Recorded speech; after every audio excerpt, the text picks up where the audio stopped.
y Él me halló. Su gracia me enseñó a temer.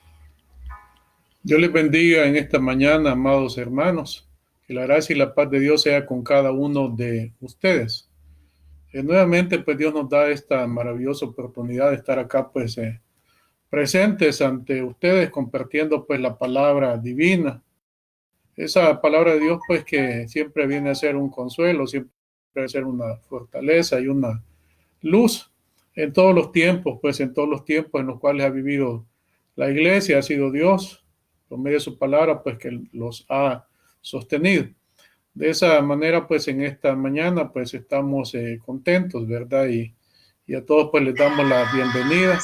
Allí, pues, ahí en sus casitas, ahí donde todos ustedes, pues, están, sean bienvenidos. Y les invitamos a que tengan, pues, a mano su Biblia. Les invitamos a que tengan a mano también, pues, un cuadernito o un lapicito.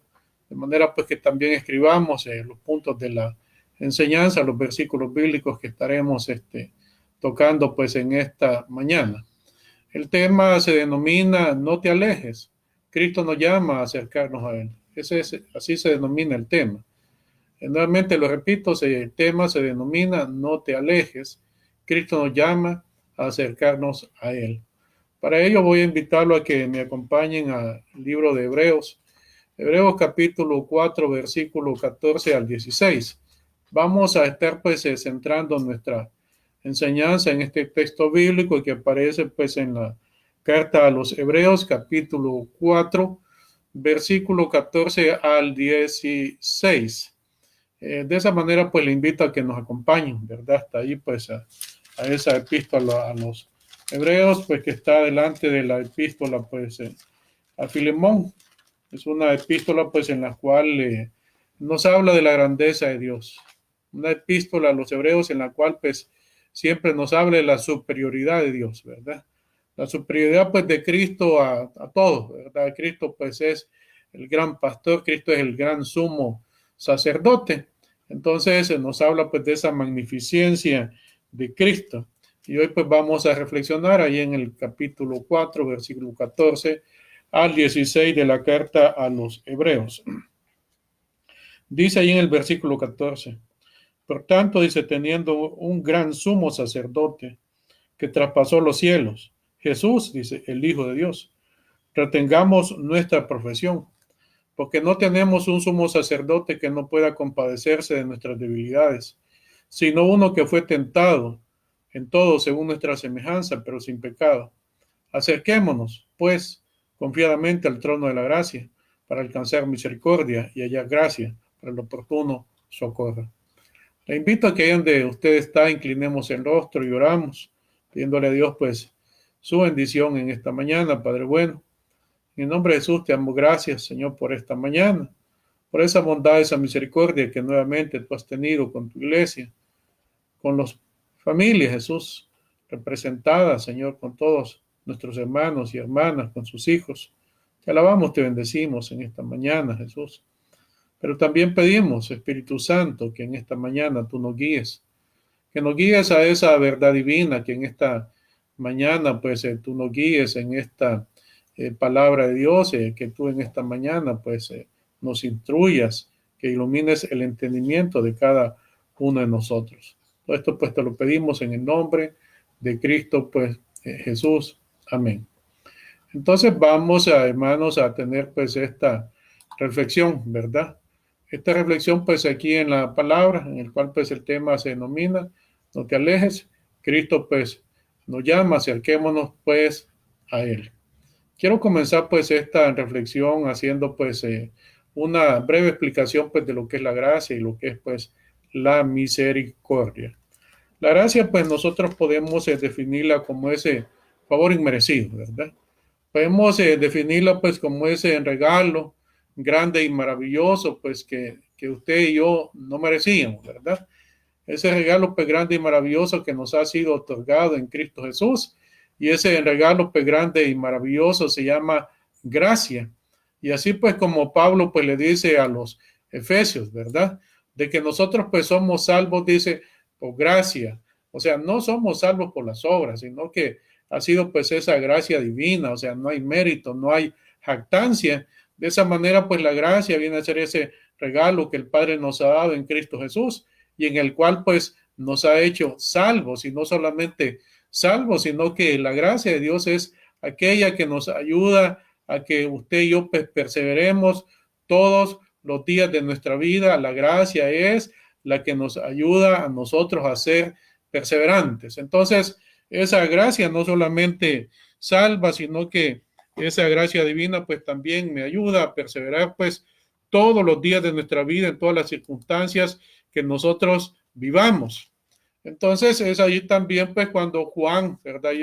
Hay versículos que yo únicamente se los leo a través de estas enseñanzas en el sentido pues de que avancemos un poco en el tiempo, pero usted pues puede perfectamente anotarlos ahí en sus casas.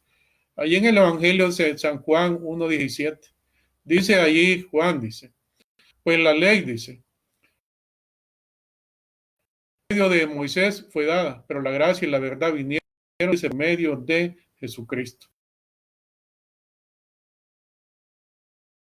La ley fue dada por medio de Moisés. En ese momento, pues, estuviéramos en base a la ley, realmente, pues, sería muy difícil. Sería muy difícil, prácticamente imposible podernos acercar a Dios. En el sentido que la ley demandaba una obediencia completa.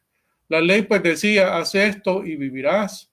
Pero el hombre en su estado caído, el hombre con esa naturaleza pecaminosa, era imposible para cualquier hombre poder guardar a perfección esa ley y decir de que podía pues tener entrada directamente a Dios.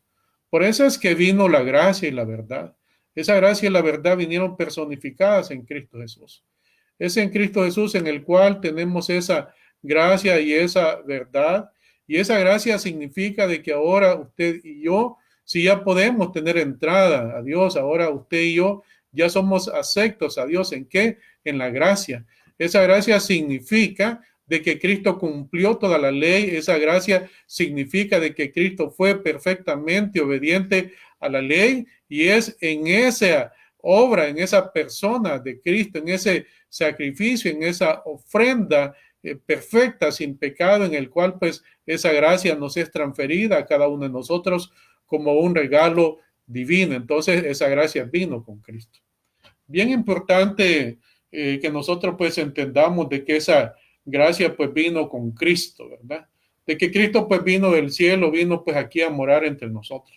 Fue Dios el que se acercó al hombre, fue el Señor el que se acercó al hombre. Eso pues es bien importante, ¿verdad?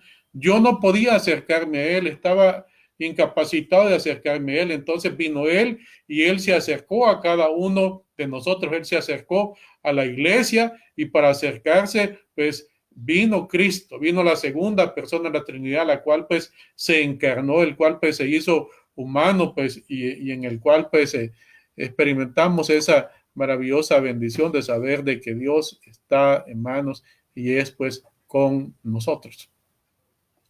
Entonces es ahí donde encuentra pues el fundamento, la gracia, ¿verdad? En Cristo, en su venida, en su obediencia perfecta. Pero también nosotros necesitamos entender un poquito lo que es la misericordia. La misericordia se refiere a que Dios no me da lo que yo merezco. Tanto yo como ustedes, o tanto ustedes como yo, merecíamos nosotros el infierno. No había manera de quitarnos eso, porque la paga del pecado es muerte y es condenación eterna. Entonces, en esa misericordia vino el Señor y no me dio lo que yo merecía, ¿verdad? Sino que al contrario me favoreció con el perdón divino. Esa es misericordia. La misericordia de Dios está orientada a la miseria humana, ¿verdad? Es cuando Dios pues ve la miseria del hombre y Dios se mueve a compasión, y Dios sabe de que la necesidad más grande que tiene ese hombre es la necesidad que sus pecados sean perdonados. De esa manera pues esa misericordia de Dios pues nos favoreció, ¿verdad? No dándonos esa condenación eterna, sino que perdonando todos nuestros pecados. Con ese contexto, con esa breve explicación de lo que es gracia, Misericordia, pasamos al primer punto de nuestra enseñanza, en base pues a ese texto de referencia que tenemos en Hebreos 4:14. El primer punto de nuestra enseñanza, aferrémonos a la fe que profesamos. Ahí en el capítulo 4, versículo 14, allí dice la epístola a los Hebreos, por tanto, dice, teniendo un gran sumo sacerdote que traspasó los cielos, Jesús el Hijo de Dios, retengamos nuestra, dice, profesión. La versión Dios habla hoy lo traduce de esta manera. Ella dice, por eso dice, debemos de seguir, dice, firmes en la fe, dice, que profesamos. Aferrarse a la fe que profesamos es bien importante, ¿verdad? Es bien importante en el sentido que me da estabilidad en este mundo. Y nada puede traer estabilidad a la vida de las personas en este mundo si no es la palabra de Dios. La palabra de Dios es la única que trae estabilidad, es la única palabra inmutable, es la única palabra que no cambia, ¿verdad? Y de esa manera, pues cuando afirmamos la vida en esa palabra, realmente nosotros vamos a tener una estabilidad, realmente usted y yo vamos a mantenernos firmes aún en las peores circunstancias en las cuales pues nosotros pues vivamos. Entonces, ¿qué nos hace o qué nos permite aferrarnos a esa palabra, a esa profesión, como dice acá, esa profesión de fe, ¿verdad? ¿Qué nos permite aferrarnos a nosotros a eso? Saber de que tenemos un gran sumo sacerdote que traspasó los cielos. Ese es el primer punto. ¿De qué manera me aferro yo a esa fe, verdad? A esa profesión. Profesión es una confesión de fe. Profesión quiere decir, pues aquí está la escritura, yo creo en la escritura, en lo que Dios ha dicho, en eso creo y es la verdad divina y yo me aferro a ella, yo no la suelto. Entonces, ¿qué es lo que me permite esto? Primeramente, saber de que tenemos, por eso dice al inicio del versículo 14, teniendo un gran sumo sacerdote que traspasó los cielos. Entonces, ¿qué tenemos? No es que vamos a tener, sino que tenemos, ¿qué dice? Un gran sumo sacerdote que traspasó los cielos, ¿verdad? ¿Quién es ese? El Cristo victorioso. Entonces, ¿por qué me aferro yo a esta fe cristiana? Porque tenemos ese dice, oiga bien, gran sumo sacerdote, superior a Aarón, que traspasó los cielos. ¿Qué significa? Significa ese Cristo victorioso. Significa ese Cristo que vino, vivió en obediencia, ese Cristo que fue a la cruz del Calvario, ese Cristo que resucitó, ese Cristo que ascendió y está sentado a la diestra del Padre, y de allí gobierna todas las cosas, que de allí está teniendo control de todas las cosas. Eso hace que yo pues pueda aferrarme a ese compromiso, ¿verdad? A esa fe, a esa profesión de esa verdad divina, pues en la cual pues nosotros hemos creído. Entonces, un Cristo victorioso. Pero también la fe está fundamentada en la palabra de Dios. Así como dice en Romanos 10:17. Así que la fe es por el oír y el oír dice por la palabra, dice de Dios. La fe está fundamentada en la palabra de Dios. De manera que así como dice el apóstol Pablo, pues que la fe es por el oír, ¿verdad? Pero ¿qué es lo que oímos? Oímos la palabra de Dios. De manera de que no puedo divorciar la fe de la palabra de Dios. La fe pues adquiere su fundamento en la palabra de Dios, es ahí donde la fe está fundamentada, pero usted y yo tenemos que luchar por esa palabra. Por eso dice que retengamos, eso es abrazar la palabra de Dios. Retenerla en el sentido de que la palabra de Dios siempre ha estado en batalla. Si vemos desde los inicios, desde Génesis, ¿verdad? La palabra de Dios pues ha estado en completa batalla, un enemigo que quiere robarle la verdad divina, un enemigo que quiere hacernos creer de que hay otras cosas mejores que la palabra de Dios. De esa manera pues llegó Satanás a Adán y Eva y les dijo pues con que Dios os ha dicho, ¿verdad? Desde ese momento, pues, Satanás pone en tela de juicio, pues, la palabra de Dios, ¿verdad? De manera, pues, de que como que el hombre, pues, piensa de que hay otras cosas mejores que la palabra de Dios, como que el hombre, pues, piensa que hay otras verdades aparte de la verdad de Dios. Pero cuando Adán y Eva cedieron, Adán y Eva fallaron, Adán y Eva no pudieron retener esa verdad divina de Dios y cedieron esa verdad ante la mentira de Satanás. En ese momento, desde ese día, pues entró la muerte al mundo y entró la muerte a todos los hombres. De manera de que se nos hace, hermanos, un llamado pues bien especial a que usted y yo no cedamos nuestra palabra, no cedamos la verdad divina. No hay cosa que se compare con la verdad divina. El hombre podrá decir muchas cosas, el enemigo podrá decirle no sé cuántas cosas, pero lo único que prevalece hasta este día, lo único que sigue siendo absoluto es la verdad divina y esa lo va a sacar adelante. Entonces dice allí en el contexto, allí en Hebreos 4.12, sí le pido que allí atrásito vaya a Hebreos 4.2, allí en Hebreos 4.2, que nos acompañe allí a Hebreos 4.2. Vamos a leer versículos siempre en este contexto. Allí dice, porque también a nosotros se nos ha anunciado la buena nueva, como a ellos. Pero no les aprovechó el oír la palabra, pero no ir acompañada de fe en los que la oyeron. Entonces, claramente se nos está diciendo acá que la verdad de Dios ha sido anunciada. O sea, esa buena noticia ha sido anunciada, ¿verdad? Pero esa buena noticia pues tiene que creerse, porque si esa buena noticia pues no se cree, realmente pues no tiene provecho, ¿verdad? Y cuando aquí Pablo está hablando, pues está hablando de los antiguos. Esa buena noticia siempre ha sido anunciada, ese evangelio siempre ha sido predicado desde allá, pues desde Génesis 3, ese evangelio es predicado en el cual pues Cristo iba a tener victoria sobre Satanás. Eso es el anuncio del evangelio, pero también a nosotros nos sigue siendo predicada pues esa buena noticia. Pero para que la fe sea fe verdadera, esa fe tiene que cumplir tres cosas. Para que la fe sea fe verdadera, tiene que cumplir tres cosas. Lo primero es conocimiento. No puedo tener fe sin conocimiento. No puedo creer aquello en lo cual no conozco.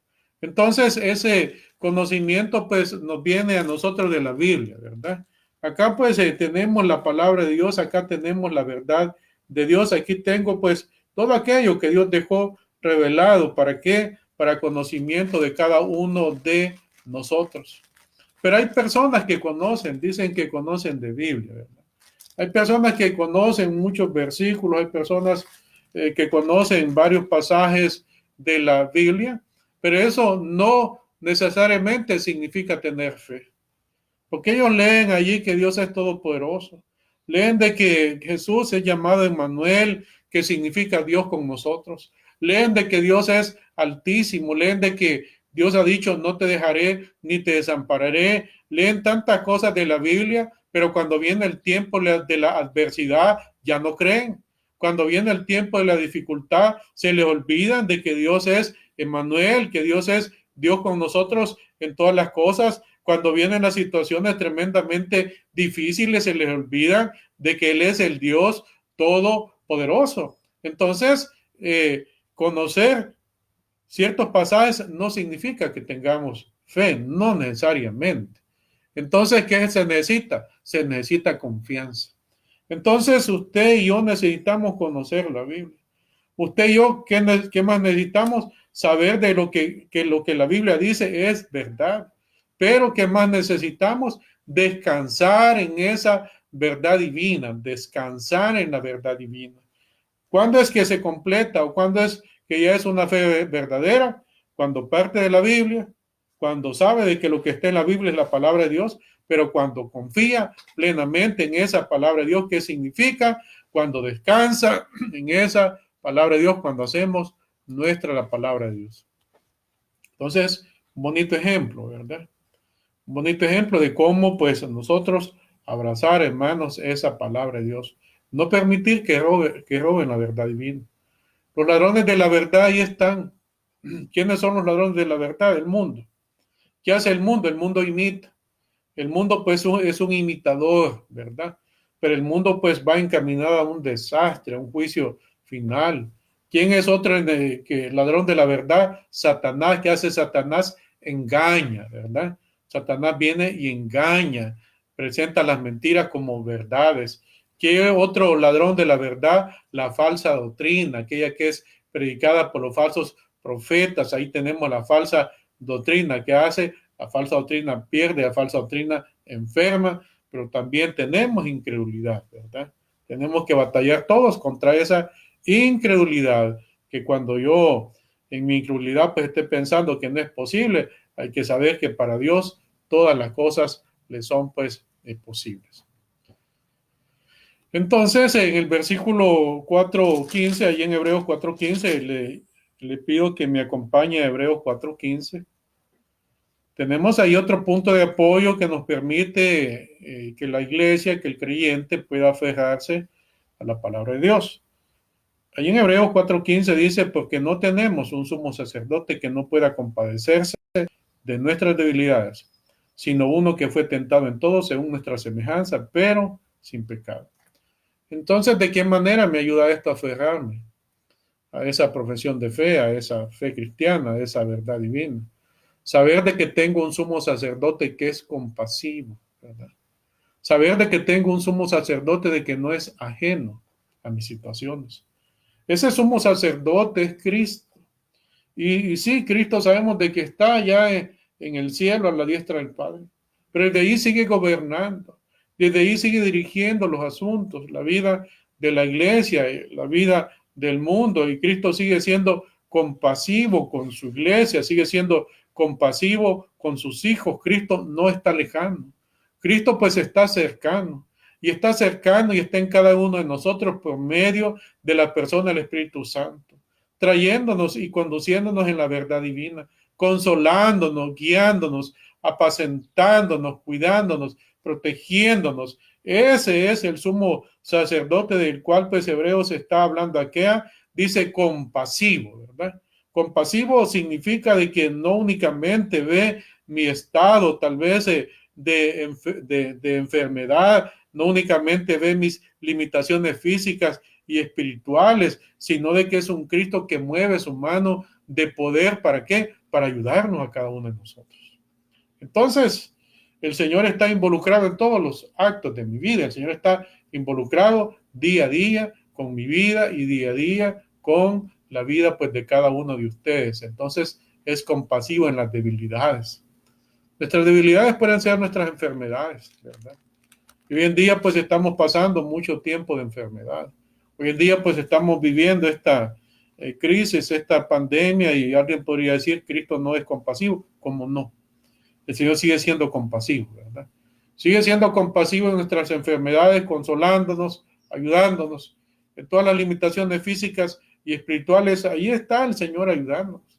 Pero también en aquellas incapacidades de producir resultados, en aquellas personas que se han esforzado tanto por salir adelante, en aquellas personas que han intentado muchas cosas, pero las cosas le siguen saliendo de mal en peor. Es ahí pues también cuando deben de saber de que hay un Cristo compasivo, ¿verdad?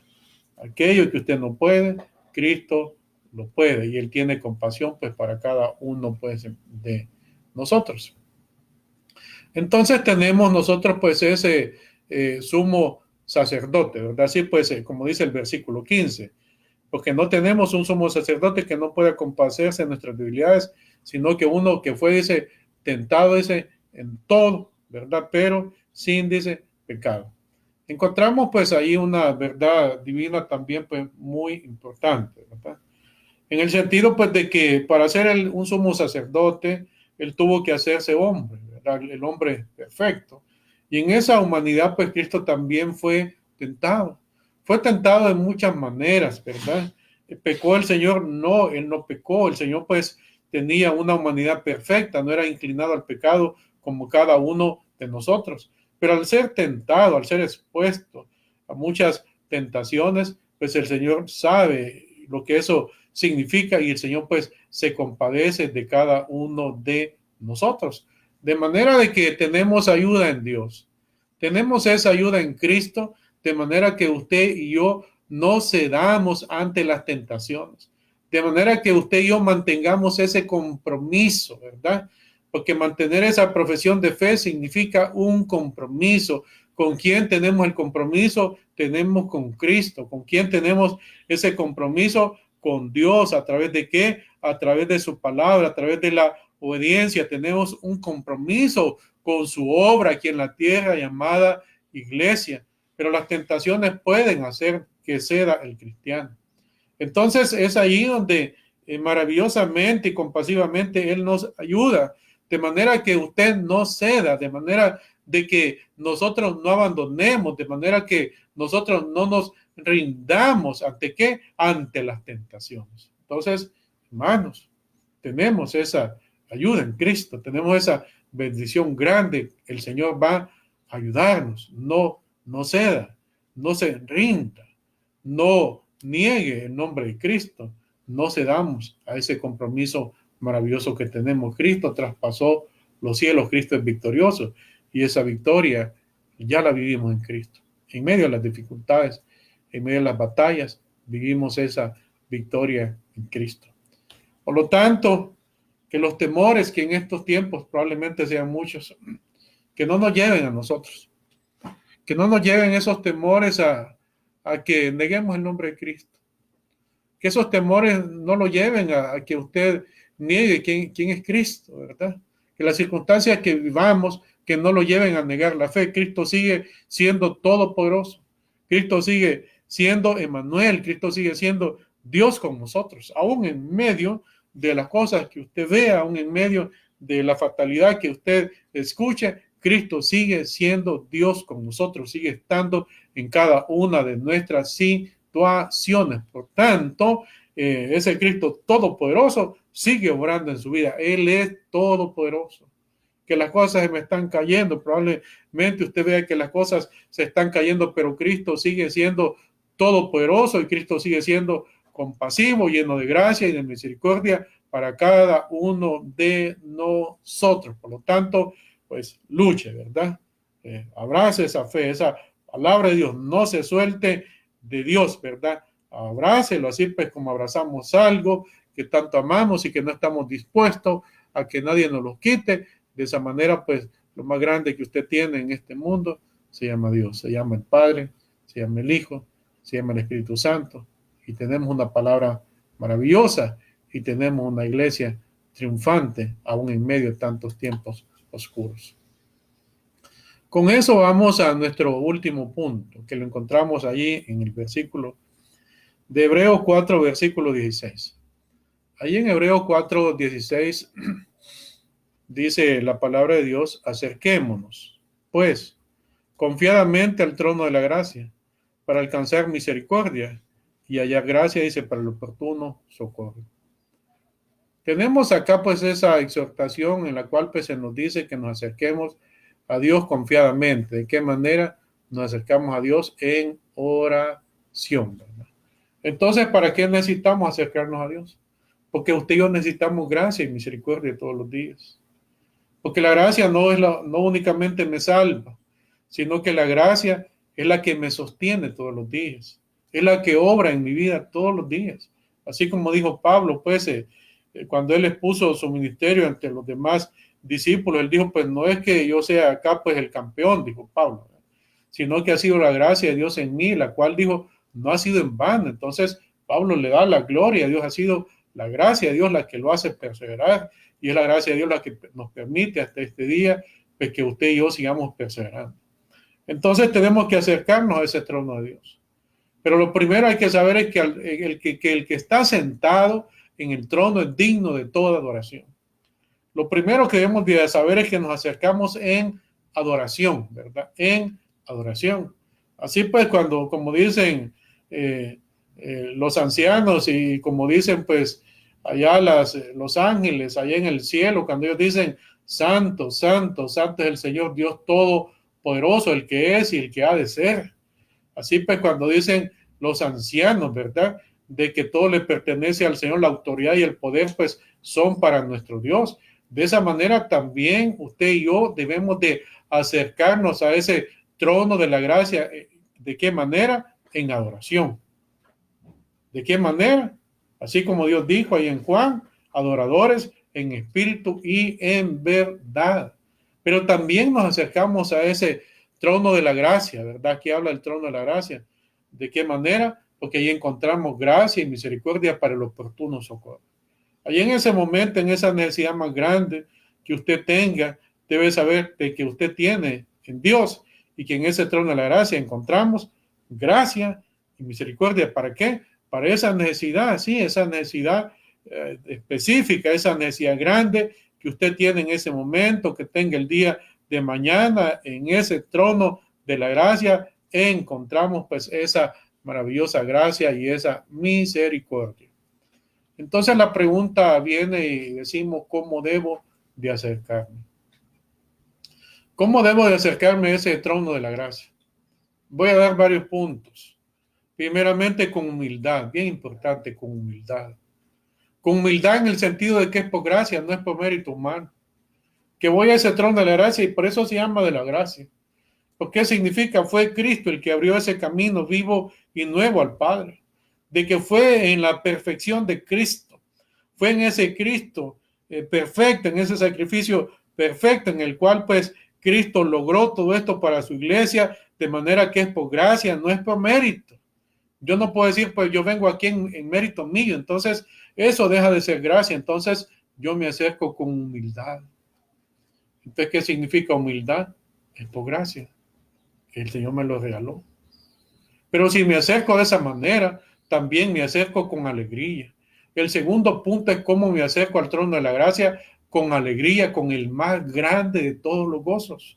Si Él me lo dio por gracia, o sea, cuando pienso que soy salvo por gracia, cuando pienso que cómo es que Dios me eligió, cuando pienso de que cómo es que Dios tuvo ese favor hacia mí, si yo merecía el infierno y no solamente me ha dado esa gracia que salva, sino que abrió un camino vivo y nuevo para llegar al Padre, y ahora sé que puedo entrar a ese lugar santísimo, ahora sé que vivo en esa presencia de Dios, y el gozo más grande que usted y yo tenemos es vivir en esa presencia de Dios. Por lo tanto, cuando nos lleguemos a ese trono de la gracia, llegue con el más grande de todos los gozos.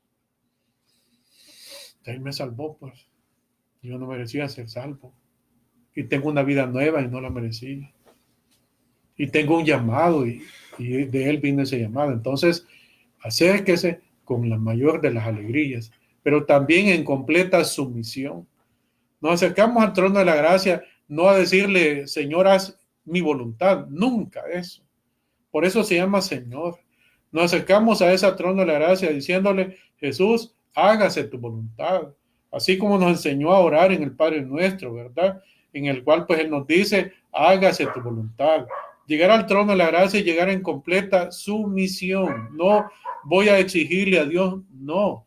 Llevo mis peticiones, sí, llevo mis peticiones delante de Dios, o sea, expongo mis peticiones delante de Dios. ¿Será que las expongo porque Dios no las conoce? Tampoco, Dios conoce todas las cosas, sino de que voy pues en completa sumisión, decirle, Señor, aquí están mis peticiones, pero yo te pido que se haga tu voluntad, porque tu voluntad es la que verdaderamente pues me bendice.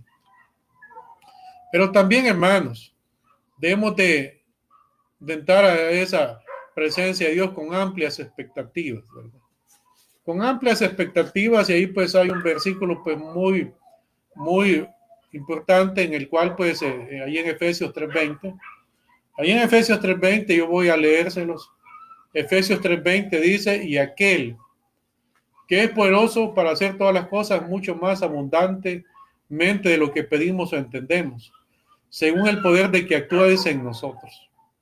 Pablo le dice a los efesios de que Dios es poderoso, de que Él tiene el poder para hacer todas las cosas mucho más abundantemente de lo que pedimos o entendemos, según el poder de que actúa en nosotros. Entonces lleguemos con expectativas.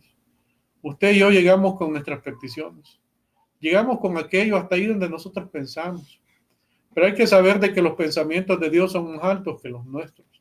Hay que saber de que Dios puede hacer aquello mucho más abundantemente de lo que pedimos o entendemos. O sea, siempre lleguemos con esa expectativa de que Dios va a hacer todavía cosas mucho más allá de lo que usted y yo hemos pensado, de lo que usted y yo pues hemos comprendido. Dios siempre hace algo mucho más grande, ¿verdad? Y ahí pues si entra bien la frase, ¿verdad? Bien bonita esa frase en la cual pues Dios siempre nos sorprende. O sea, yo iba en mi petición por tal cosa, pero cuando siento, pues Dios hace muchas cosas, aparte de aquella petición, pues estaríamos hablando ahí de que como Dios nos colma de bendiciones. Entonces, llegue a Dios siempre con una expectativa, ¿verdad? Hay una expectativa grande, o sea, en eso que usted está viviendo, Dios va a hacer algo mucho más grande de aquello que usted piensa. Y al final, usted se va a dar cuenta de eso maravilloso que usted ha hecho y usted va a decir, gloria a Dios, como Dios hizo maravillas en mi vida. Pero también, hermanos, nos acercamos a Dios con una confianza absoluta, ¿verdad? Ahí dice, acerquémonos a Dios confiadamente. Esa confianza va en dos direcciones. Primeramente, en dirección hacia Dios, significa de que Dios no falla, significa de que Dios es veraz, significa de que Dios no miente, significa de que lo que Dios ha dicho, eso va a ser. Significa que todo en este mundo va a pasar, pero la palabra de Dios va a permanecer, la palabra de Dios se va a cumplir. Significa un Dios que no miente, un Dios que es fiel a sus promesas. Por lo tanto, entrar confiadamente significa yo sé quién es Dios. No tengo dudas de quién es Dios. Porque cuando yo tengo dudas de quién es Dios, pues allí contradecimos el versículo pues, que aparece en el capítulo 11, en el cual pues dice, pero sin fe es imposible agradar a Dios. Porque es necesario que el que se acerca a Dios crea que le hay y que es galardonador de los que le buscan. Entonces, acercarme a Dios con una confianza plena significa eso, ¿verdad? Significa creer quién es Dios, el Dios de la Escritura. No el Dios de mis pensamientos, el Dios de la Escritura. Pero la Escritura que la traigo a mi mente y a mi corazón. Y ahora conozco al Dios de las Escrituras. Entonces, esa es la confianza. Pero también en esa confianza de parte mía, no dudar. O sea, no tenemos que dudar nosotros. Saber de que lo que Dios ha dicho así va a ser. O sea, lo que Dios ha prometido, eso va a cumplirse. O sea, no hay nada ni nadie que pueda impedir el cumplimiento de las promesas, el cumplimiento de la voluntad de Dios. Lo que Dios ha dicho, eso va a hacerse. Por lo tanto, no dudemos, porque estamos viviendo tiempos difíciles. Y cuando los cristianos se ven ante las situaciones difíciles, comienzan a dudar. Entonces, si la duda viene, pues pidámosle al Espíritu Santo que nos ayude, que nos afirme la verdad bíblica y que esa duda la desechemos de la vida de nosotros. Y por último, ¿qué obtenemos en ese trono de la gracia? Dice que obtenemos, dice, gracia y misericordia para el oportuno, dice, socorro. ¿Qué es lo que obtenemos? Obtenemos ayuda en el momento en que más lo necesitamos. Sepa usted que vamos a obtener ayuda de Dios en el momento en que más lo necesitamos. Allí vamos a obtener esa ayuda. Entonces, la palabra oportuno significa bien calculado. Eso significa la palabra en griego bien calculado. ¿Qué significa? Que Dios todo lo tiene bien calculado. A Dios nada se le ha salido de la página, no hizo un mal cálculo, sino de que todo está completa y perfectamente calculado en esa soberanía, en esa omnipotencia de Dios, y por lo tanto Dios va a ayudarle en el momento en el cual usted y yo pues más lo necesitemos. Entonces, hermanos y hermanas, como conclusión a este mensaje, no se aleje. El llamado es acercarnos a Dios, al trono de la gracia. Y entendamos bien el trono de la gracia. En ningún momento dice el trono del juicio, dice el trono de la gracia. Usted podrá decir, mire, es que si me acerco, Dios me va a decir todos mis pecados. Es el trono de la gracia. Entonces, ¿qué brinda el trono de la gracia? Perdón. ¿Cómo debemos de ir? Con corazones contritos y humillados. Pero no tenemos que imitar el ejemplo de Adán y Eva. Adán y Eva cuando lo negaron, Adán y Eva cuando le fallaron, Adán y Eva se escondieron de Dios. A Adán y Eva les dolían los oídos escuchar la voz de Dios en el huerto de Edén. Adán y Eva sintieron vergüenza. Adán y Eva lo negaron. Pero eso no tiene que ser el ejemplo para nosotros, sino que el llamado es que nos acerquemos. El trono es el trono de la gracia. Pero algunos cristianos, cuando ven las circunstancias difíciles, se alejan de Dios. Se alejan de Dios, no quieren oír su palabra. Su palabra les molesta, su palabra los pone de mal humor, no quieren que les hable de la palabra, ya no se congregan, ya no escuchan las predicaciones, tal vez prefieren estar en Facebook, tal vez prefieren estar haciendo muchas otras cosas, pero no dedicar este tiempo para la instrucción de la palabra de Dios. Y ante esas reacciones negativas vuelven a sus antiguos patrones de vida, vuelven a lo que eran antes, cosa que usted y yo no podemos volver a lo que éramos antes. A esa vida de inmundicia no podemos volver. Por lo tanto, ¿cuál es el llamado? Acérquese al trono de la gracia. Necesita perdón, allá hay perdón. Necesita gracia, ahí está la gracia que lo va a sacar adelante. Necesita fuerza, la gracia le da fuerza. Entonces, ¿en quién tenemos todo eso? Lo tenemos en Cristo Jesús. De manera que en esta mañana podemos decir, maravilloso Señor, glorioso Cristo. A Él sea toda la gloria. ¿Por qué? Porque Él es el que ha permitido todo esto. Porque Él vino a este mundo. La gracia y la verdad vinieron en Cristo. Pero la gracia y la verdad en Cristo nos abrió un camino vivo y nuevo para llegar al Padre. Por lo tanto, en esta mañana yo le invito a que nos acerquemos en oración a ese trono de la gracia. El Señor les bendiga. Inclinemos el rostro y oremos. Padre bueno, en el nombre de Jesús te alabamos, te bendecimos, Señor, esta mañana. Te damos gracias, Jesús, por esa gracia, esa misericordia inmerecida, Jesús. Y asimismo pedimos en esta mañana que tu gracia fortalezca a mis hermanos y hermanas, a todos, Señor, en estos momentos de tribulaciones, en estos momentos de angustia, que tu gracia pues sea esa fortaleza, Señor, que tu gracia pues sea esa bendición para cada uno de nosotros, de manera que podamos seguir caminando. De manera que en esta mañana nos acerquemos a ese trono de la gracia y que vengamos con nuestras peticiones, que vengamos en esa humildad, pero que vengamos en ese gozo grandísimo de saber de que Dios nos escucha, de saber de que vivimos en su presencia y de saber de que nuestra vida está en sus manos. Gracias te damos, maravilloso Señor, y asimismo pedimos pues que ayudes a todas nuestras familias, Señor, a los hermanos de Estados Unidos, nuestros hermanos de España, nuestros hermanos, Señor, de todas partes del mundo, ahí donde está tu iglesia, pedimos que tu socorro, pedimos que tu gracia y tu misericordia pues sea con cada uno de ellos. Gracias en esta mañana, en el nombre de Cristo Jesús. Amén. Que Dios les bendiga, hermanos, a todos. Ha sido una bendición grande haber compartido con todos ustedes en esta mañana la palabra de Dios. Que el Señor les bendiga.